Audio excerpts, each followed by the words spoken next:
Olá, muito bem-vindo, muito bem-vinda a mais um programa Direito e Justiça, que hoje traz para você informações relevantes sobre direito à intimidade, direito à privacidade. Até que ponto hoje, num mundo com a tecnologia como nós temos, ainda esses direitos são preservados? Será que aquela pessoa que eventualmente é flagrada numa câmera na rua, ela pode impedir que a sua imagem seja veiculada por emissoras de televisão ou algo do tipo? Para que a gente possa entender isso e muito mais, hoje nós recebemos aqui o Dr. Marcos Vasconcelos, ele que é advogado, professor, e vai trazer para nós inúmeros esclarecimentos relacionados a esse assunto. Já começo então dando as boas-vindas. Dr. Marcos, é um prazer recebê-lo aqui. Tenho certeza que os nossos telespectadores hoje terão aí a gama enorme de conhecimentos agregados com toda a sua experiência. Muito obrigado pela presença. Prazer estar aqui com você, poder falar para os ouvintes da Osasco, falar desse tema, né, que é um tema que cada vez mais ele se torna atual por conta dessa dualidade, né? Quer dizer, como é que funciona a exposição nas redes sociais, a questão da intimidade, preserva a intimidade, não preserva. Exato, e hoje a gente percebe muito, inclusive, falando até de rede social, que já é um ponto assim, crucial para esse nosso bate-papo. Muitas vezes as próprias pessoas abrem mão da sua intimidade, da sua privacidade, de maneira espontânea. Elas próprias começam a divulgar cada vez mais, e é uma busca incessante, talvez, por querer mostrar determinadas situações que antes não acontecia. Quer dizer, então até que ponto isso fragiliza o direito à intimidade ou à privacidade dessas pessoas, com essa, repito, exposição demasiada em rede social e daí por diante. Então eu já começo perguntando em cima disso, podemos dizer que a privacidade ou a intimidade, quero saber até se são conceitos iguais ou não, mas ainda existem? Claro. Na verdade, claro que existem, não é? Tanto privacidade quanto intimidade são dois direitos fundamentais garantidos pela Constituição. Não é? A Constituição ela fala no direito à vida privada, no direito à intimidade e até à proteção da imagem também.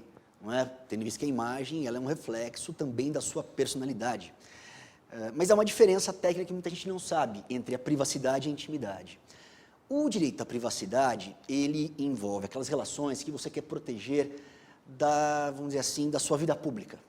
Então todos nós temos aqui, você tem, eu tenho, você que está nos assistindo aí também tem, relações públicas, no seu trabalho, não é? Quando você sai na rua, quando você vai para um parque, mas dentro da sociedade nós temos um círculo de relações mais restrito, um círculo de relações que nem todos participam, né? Nem todos que estão na sua vida pública participam.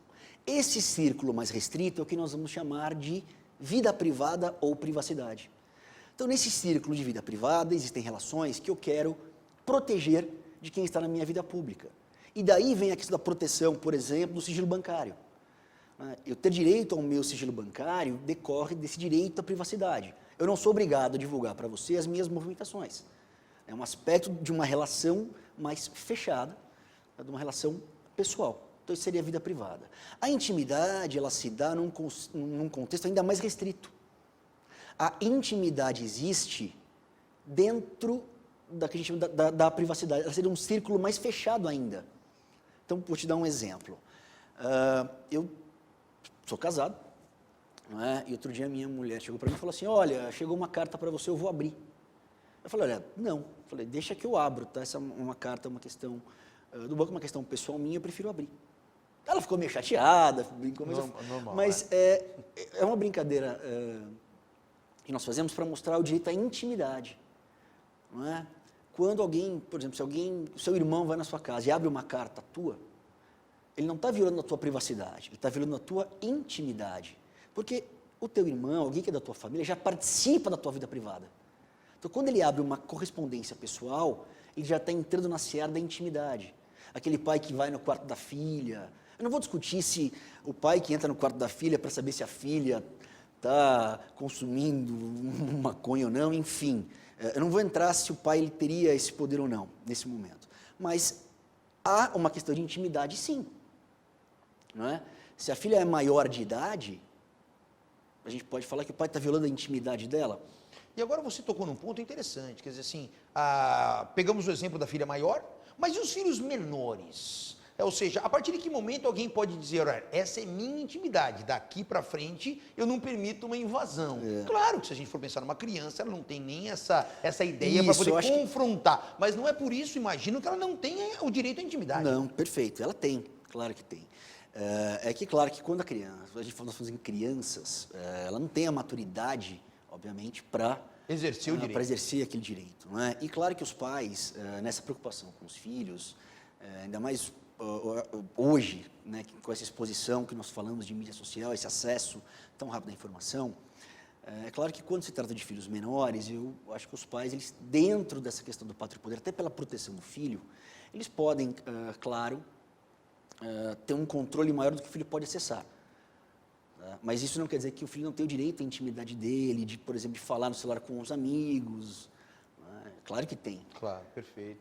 Agora, a tecnologia, sem dúvida alguma, ela acabou contribuindo, e como eu disse, muitas vezes até por ato de vontade da própria pessoa, a mitigar, a minimizar um pouquinho esses direitos que muitas vezes as pessoas acabam não entendendo ou não alcançando a relevância, a importância desse direito, até porque passa até a envolver questões de segurança pessoal. Sim. Quando você começa a mostrar muita coisa em rede social, abrindo mão da sua privacidade, você acaba virando alvo, muitas vezes, de golpes ou até de criminosos. Isso tem sido percebido realmente nessa seara constitucional? As próprias pessoas abrindo mão desse direito à privacidade e intimidade? E mais ainda, o que eventualmente move as pessoas a agirem dessa forma? Sim. Isso é um fenômeno, né, cada vez mais relevante, não só em mídias sociais, mas mesmo em televisão. Você vê programas de TV em que as pessoas abrem a casa, né, permitem que câmeras filmem o seu dia a dia. Tem vários. Né? Até discussões de investigação de paternidade, são coisas absolutamente individuais. Você leva para programas uma discussão, sabe, você é pai da criança, não é? Tem teste do DNA, não tem? Que é uma questão que, se nós formos analisar, por exemplo, na justiça, ações que envolvem guarda de filhos, questões de paternidade, você sabe disso, elas tramitam em segredo de justiça. Claro. E, de repente, você pega e leva essa questão para um programa de TV, para uma rede social. Então, eu percebo que cada vez mais as pessoas, elas têm, sim, mitigada, por livre e espontânea vontade, a proteção da privacidade, da intimidade, para aparecer, né? Ou para ter uma exposição maior, para ter vou abrir a minha casa. Minha mulher outro dia falou, tem uma fulana, que falou o nome da... Eu falei, mas quem é ela? Falei, como você não sabe? Eu falei, não, ela tem um programa, ela abre a casa dela, as pessoas filmam o dia a dia, filmam dormindo, filmam na piscina. E um outro exemplo típico disso, da pessoa assim, espontaneamente revelar os seus hábitos, os seus costumes, dos mais pessoais, são os reality shows, né? Sim. Você tem os reality shows aí em emissoras de televisão que a pessoa fica, às vezes, por 2, 3 meses numa exposição absoluta e assim, cercada por câmeras e acaba sabendo daquilo, mas se torna absolutamente natural e, nesse contexto, acaba expondo aspectos muito pessoais, aspectos de vida íntima, assim, ao extremo, vida privada e daí por diante. É mais ou menos nesse sentido que nós estamos conversando aqui. Sim, porque assim, o direito, ele existe. E o problema de você abrir mão voluntariamente do direito é que amanhã você pode querer falar proteção desse direito, né? Então você tem que se preservar, claro. A pessoa, veja, os direitos, nós falamos que os direitos fundamentais, eles são inalienáveis, você realmente não pode renunciar a esses direitos. Você pode, em certos casos, abrir mão. Mas eu acho que as pessoas, elas precisam se conscientizar de que você preservar um pouco da sua intimidade é importante. Agora, nós temos aí, eu imagino, uma diferença entre essa intimidade, essa vida privada, de uma pessoa que não é uma pessoa pública, se comparado a uma pessoa, um artista, um político, algo do gênero. Como é que se mensura essa diferença entre, olha, por ser uma pessoa pública, determinada situação não viola a intimidade ou a privacidade. Diferente que, se não fosse uma pessoa pública, aquele mesmo comportamento poderia gerar ali responsabilidades decorrentes daquilo. Sim. Como mensurar? Até onde vai o fato de alguém ser uma pessoa pública, o direito dela ser minimizado em relação aos seus aspectos pessoais? Então, vamos lá. Como eu falei, toda pessoa, todo cidadão tem direito à privacidade, seja ele artista ou não. Eu acho que uma forma boa de mensurar seria pensar o seguinte: eu falei que a vida privada, ela envolve um círculo, não é, de relações que eu quero manter ocultas do conhecimento público. Vamos pensar assim. Claro que quando você é uma celebridade, você é uma pessoa pública, a tendência desse teu círculo de relações privadas é o quê? É diminuir. Claro. Tá? Então, a gente pode pensar dessa maneira. Não tem uma fórmula exata, mas nós podemos pensar que, por exemplo, alguém que não é famoso tem um círculo maior de relações privadas. Quando você se torna um artista, você não é um ator da Globo, ou você é um cantor famoso, claro que as pessoas elas querem saber sobre você e o teu círculo de privacidade fica menor. Então, se a pessoa vai num lugar público, as pessoas vão filmar. Vai num shopping, A pessoa vai num shopping, as pessoas vão bater foto, até porque ela está num lugar público. Então, e aí a pessoa fala, eu não quero que você me filme, não quero que você bata foto. É a eterna briga com os paparazzis, né? E é onde chega a questão do paparazzi. Mas a pessoa é uma pessoa pública, então ela tem que entender que o círculo dela de privacidade diminuiu. Mas isso não quer dizer que ela não tenha direito. Eu lembro de um caso em que um paparazzi chegou, colocou uma escada, na época, subiu o muro da casa de um artista para bater foto da pessoa dentro da casa dela, tomando sol na piscina. Aí a gente já consegue analisar o quê? Foi além. Sem dúvida. Veja, a pessoa Aí está passou o dentro, limite. a pessoa está dentro da casa dela, né, num lugar reservado. Então, quer dizer, então, só porque ela é pública, o paparazzi tem o direito de subir o muro, bater a foto e falar, olha, não. Então, o círculo de privacidade dessa pessoa pública é menor, não tenha dúvida. Mas não quer dizer que ela não tenha, sim, a garantia de ter ali o seu direito de estar sozinha, das suas relações privadas, dentro da casa, na piscina, tomando sol. Porque as pessoas às vezes perdem um pouco, né, esse limite. Fotografa a pessoa dentro da casa dela tomando acha que sol. pelo fato da pessoa ser pública, a pessoa não tem nada de privacidade. Não é verdade, ela tem que ter, claro, como qualquer cidadão ela tem o direito. Você fala, olha, estou na minha casa, porque as pessoas, e casa, isso é uma coisa importante, as pessoas entendem que acham que casa é só onde você mora. Às vezes não. Porque falam assim, mas ela estava numa casa de praia, não é onde ela mora. Não importa.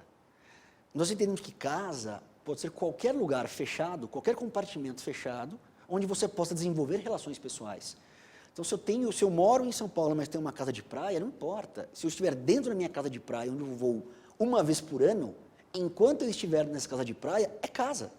E se é casa, a casa, por excelência, é um local onde você tem relações privadas.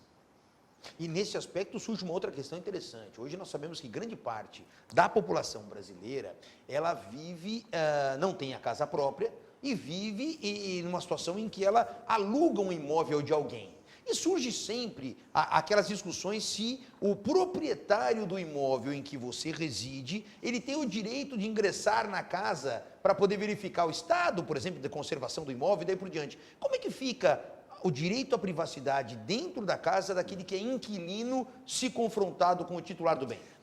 Essa é uma questão interessante, né? Muita gente vem pergunta, fala, poxa, Marcos, mas o proprietário falou que vai entrar na casa, que ele vai chegar aqui. Na verdade, não. O inquilino, no momento em que ele aluga a casa, aquela casa passa a ser uma projeção da privacidade dele.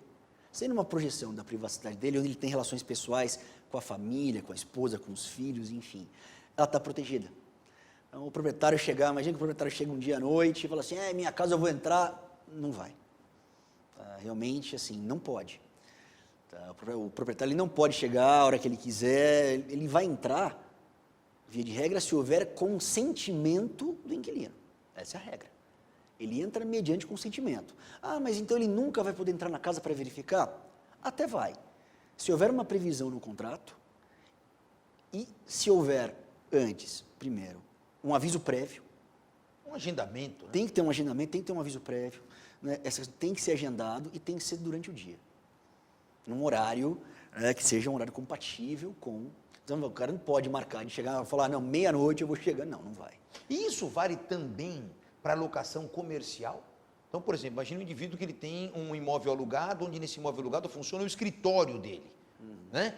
O proprietário daquele bem também precisa agendar, sob pena de caracterizar. Muitas vezes, e é importante frisar também, Marcos, o seguinte, mesmo nessa situação do proprietário, se ele entra forçadamente no imóvel do qual ele é o proprietário, ele pratica, inclusive, crime. Né? Pratica. É o crime de violação de domicílio. Violação de domicílio, né? Quer dizer assim, então, precisa estar muito atento. Agora, isso se estende a imóveis de locação comercial? Sim, isso vale também para o imóvel comercial. É que a gente tem que diferenciar o imóvel comercial, que às vezes o imóvel, a locação, por exemplo, é para funcionar um supermercado.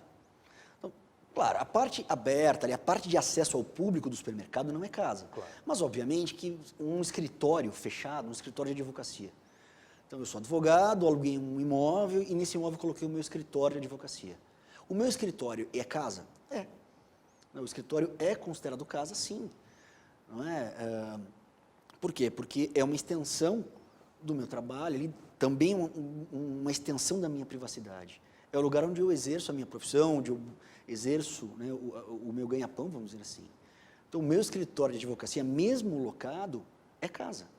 Tanto que eu lembro muitas questões, né, falar assim, a polícia invadiu um escritório para, né, fazer a apreensão de documentos, mas, na verdade, entrou para fazer a apreensão de documentos com ordem judicial. Claro. Claro. Isso é um ponto. Porque a regra para alguém entrar numa casa, seja residência, seja um imóvel comercial fechado, é o consentimento do morador. Então, se eu sou advogado, aluguei um espaço, coloquei o meu escritório ali, o proprietário chegou para entrar, ele precisa, via de regra, do meu consentimento. Ah, mas eu quero entrar para ver. Vamos agendar, você vem, tudo certo. E é claro que o direito também, como não poderia deixar de ser, não pode ficar refém tão somente da vontade, por exemplo, do inquilino, pegando aqui o exemplo da locação. Sim. Porque senão, muitas vezes, ele próprio se beneficiaria disso para praticar atividades ilícitas dentro desse imóvel e não permitiria a visita de ninguém. É por isso que, embora consagrado na nossa Constituição, esses direitos à intimidade e à privacidade, eles não são absolutos, né? Não são absolutos, claro que não.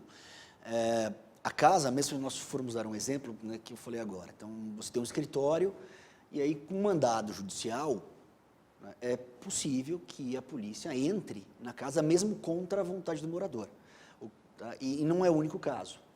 É só importante frisar que, para quem não sabe, para se ingressar numa casa com mandado judicial, tá, esse mandado judicial ele tem que ser durante o dia. É importante que se diga isso, enquanto está claro, enquanto é dia, até ali às 18 horas, né? Porque se for à noite, por exemplo, o mandado judicial não pode ser cumprido. Eu lembro porque teve um caso de certa vez, até apareceu na televisão, e me perguntaram isso, né? Tinha um mandado de prisão, mas a polícia chegou na casa do sujeito às 8 horas da noite. Era um caso famoso. Né? E por que a polícia não entrou às 8 horas da noite com mandado, se tinha mandado judicial? Porque o mandado não permite que você entre na casa no período noturno. Então, tiveram Tem que que aguardar amanhecer. Amanhecer para poder entrar. Quando for mandado judicial.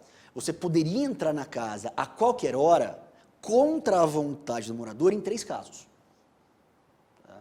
Que se houver um flagrante delito, por exemplo, então imagine que a polícia tem a informação de que determinada casa é usada de cativeiro do sequestro.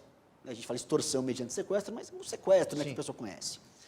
A polícia chegou às 3 da manhã naquela casa que se sabe que está sendo usada como cativeiro, né, de alguém. A polícia não vai entrar? Não vai. Então, quando houver um flagrante delito, né, que o crime está acontecendo ali em loco, naquele momento, obviamente que o ingresso na casa ele é permitido, seja de dia, seja de noite.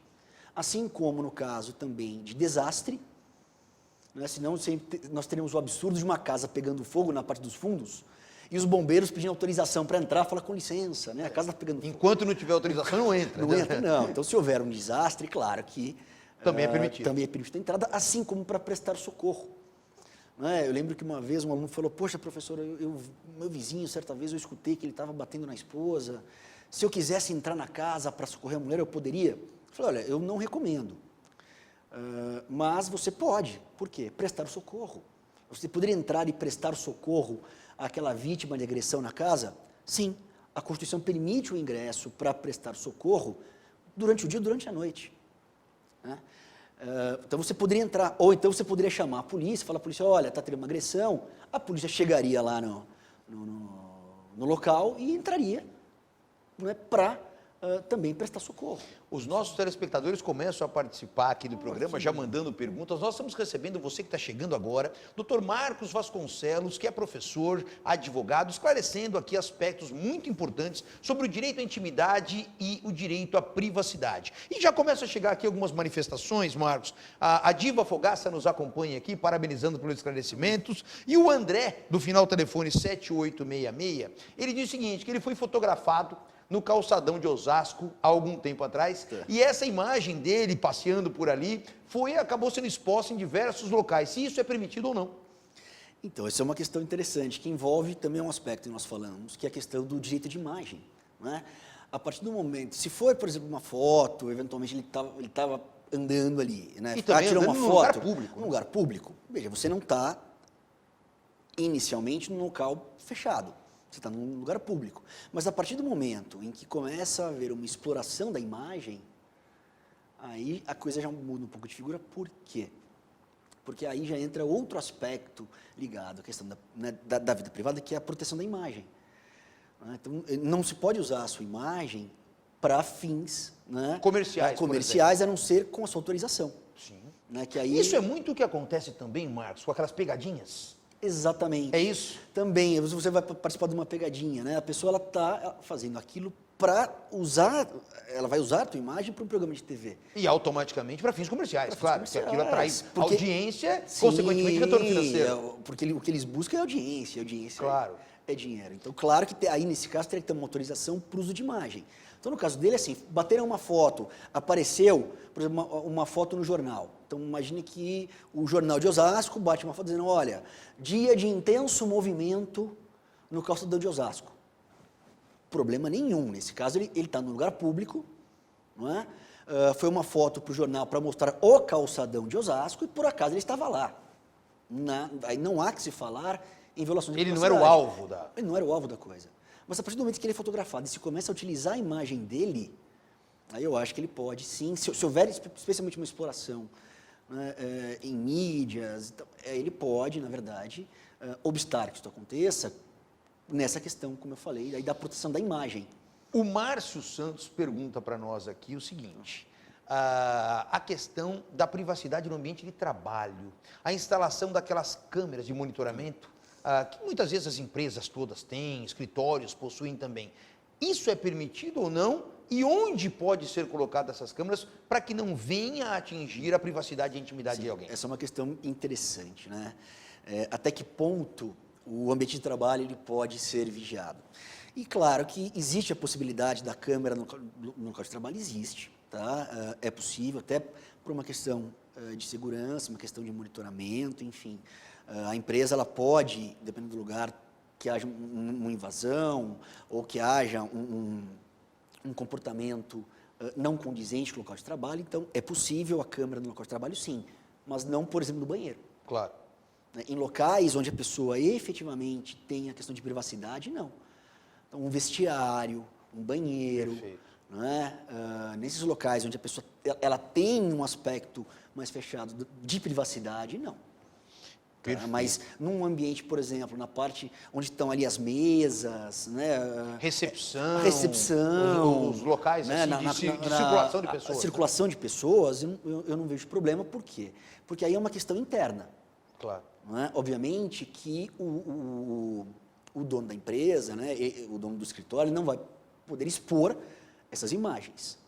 Tá? É uma questão interna, mas para o ambiente de trabalho em si não há problema. Então, o problema são realmente nesses lugares mais restritos em que a pessoa tem uma questão privada mais fechada. E é uma questão interessante porque um outro ponto que merece ser destacado é que muitas vezes a prevalência do interesse público supera o interesse privado, né? Isso é muito comum pela própria utilização da polícia em investigações de crimes, mapear onde, por exemplo, o doutor Marcos estava tal dia, tal hora, e consegue saber isso, por exemplo, até pelas câmeras em estradas, por pedágios, saber que horas passou, com quem estava no carro, se estava sozinho, se estava dirigindo o carro, se não estava. Quer dizer, então é aquilo que a gente já comentou. A tecnologia, cada vez mais, ela vem sendo utilizada, e muitas vezes de maneira até adequada mesmo, e colaborando demais para a elucidação de crimes, como mencionei aqui, mas a tecnologia, sem dúvida alguma, fragiliza esse direito à intimidade, principalmente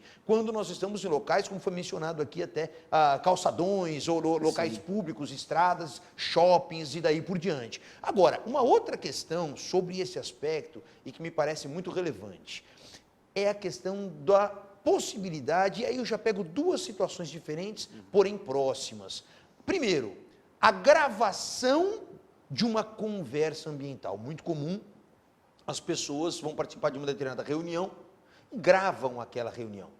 Até que ponto isso é permitido, até que ponto não é permitido. Uma outra questão, claro, essa nós já temos até definições não só dos tribunais, como da própria legislação, a interceptação telefônica, porque uma das maiores agressões à intimidade é a interceptação telefônica. Então, para a gente poder esclarecer esses pontos, no que se refere à gravação ambiental de uma conversa, é permitido, não é? Em que circunstâncias? Até me lembro aqui de uma situação emblemática, há pouco tempo atrás, em que uma conversa pessoal com o ex-presidente Michel Temer gerou uma polêmica enorme a respeito do que aquilo versaria, se estaria ali diante de uma prática de crime ou não, e se era possível ou não utilizar aquela conversa. Como é que o direito enxerga isso hoje? É possível esse tipo de comportamento? E mais, é válida uma prova dessa forma? Então, essa é uma questão também interessante, porque hoje nós vivemos numa sociedade, como você falou, né, na questão de localizar a pessoa, saber dilatar. Hoje a questão da informação ela é vital. E quando se trata de conversas telefônicas ou de uma conversa sendo gravada, a conversa ela até pode ser gravada por um dos interlocutores. Isso é perfeitamente possível. Essa conversa ela pode até ser utilizada depois num processo judicial, mas desde que não haja o que a gente chama de uma situação legal de sigilo. Então, se não houver seria, por exemplo, você é advogado, né? Eu sou advogado também, então numa relação entre cliente e advogado. Perfeito. Né? Que é protegida. Então, que é protegida por sigilo, uma relação médico-psiquiatra. Com né? o paciente. Então, o médico-psiquiatra com o seu paciente. Né? Então, uma questão, ou um psicólogo com relação ao paciente. Então, nessas causas legais de sigilo, né, a gravação, mesmo que ela seja feita, ela não pode ser divulgada, ela não pode ser depois levada a uma ação judicial. Mas uma gravação que não esteja acobertada por uma situação de sigilo, ela pode até futuramente ser utilizada para fins de prova judicial. Isso acontece muito com as pessoas quando elas são, por exemplo, não é, ameaçadas. Olha, estou sofrendo uma ameaça. Então, grava essa ameaça, ela pode gravar e depois levar essa ameaça, nessa gravação, para a instância policial ou para uma eventual ação judicial. Não há problema. Porque a gravação ela é feita sempre por um dos interlocutores. A interceptação telefônica que você mencionou, ela é um pouquinho diferente, por quê? Porque a gravação ela é sempre feita por um terceiro, sem que os interlocutores saibam. Então seria assim, eu e você, nós estamos falando pelo telefone, e tem alguém tem um ouvindo. terceiro lá que está interceptando, que é o famoso grampo, né? Aquilo que as pessoas chamam de grampo. Ó, grampeou a conversa. Então, o grampo é a interceptação. É aquele terceiro que vai lá e está ouvindo sem que os interlocutores saibam. Aquele caso do Michel Temer, que ele conversava lá com o empresário. O empresário lá da JBS, foi um caso de interceptação. Por quê? Porque foi gravado por um terceiro. Não é? Essa interceptação telefônica, realmente, ela é uma prova que, se não for feita de acordo com a legislação, ela tem que ser invalidada. Por quê? Porque ela é uma prova que entra, sim, um aspecto de privacidade e intimidade. É uma Por conversa exemplo, telefônica. para ficar muito claro, existem situações em que a legislação autoriza a interceptação desde que por ordem judicial. Isso. É isso? Na verdade, você tem que ter autorização judicial. Os aspectos de interceptação devem encontrar amparo na lei. Tem uma lei específica, parece que é uma lei de 96. 96, a lei 9296. Exatamente. Você sabe disso, então é uma lei. Então, porque, por exemplo, amanhã, tem ordem judicial, fez a interceptação, mas não tem amparo na lei 9296. A prova é ilegal. E aí cabe até uma outra ressalva também em relação a isso. A própria lei 9296 de 96 deixa muito claro que alguém efetuar a interceptação fora dos parâmetros impostos pela lei pratica crime. Exatamente. E é um crime, ou seja, aquela interceptação clandestina de telecomunicações, claro, é criminosa, inclusive. Aí vem sempre aquela discussão. A esposa está desconfiando que o marido tem uma relação extraconjugal ou vice-versa. E acaba contratando uma daquelas pessoas da área de tecnologia para interceptar a conversa e, em tese, imaginar que, flagrando aquela conversa, ele faz uma prova daquela situação. Engano, né? Engano, claro. Por quê? Porque essa interceptação ela tem que ser sempre feita, você sabe disso, para questões de crime, para apuração de crime, né? Em crimes definidos na lei. E o adultério, por mais que seja uma questão, claro, que gera ali, né, uma crise no relacionamento, não é crime. Então, obviamente, por mais que a mulher contrate o detetive, olha, eu tenho provas, essas provas, né, fiz a interceptação da conversa, é uma prova ilícita, né, que ela não pode ser utilizada Num numa processo eventual ação. judicial, né? Mas, claro, a mulher ela vai utilizar aquilo para dizer, você me traiu. Tudo bem, entre eles ali. Eu quero divórcio, vai entrar com a ação, pede divórcio, tudo bem, na esfera cível. Mas esta prova em si, ela é uma prova ilícita.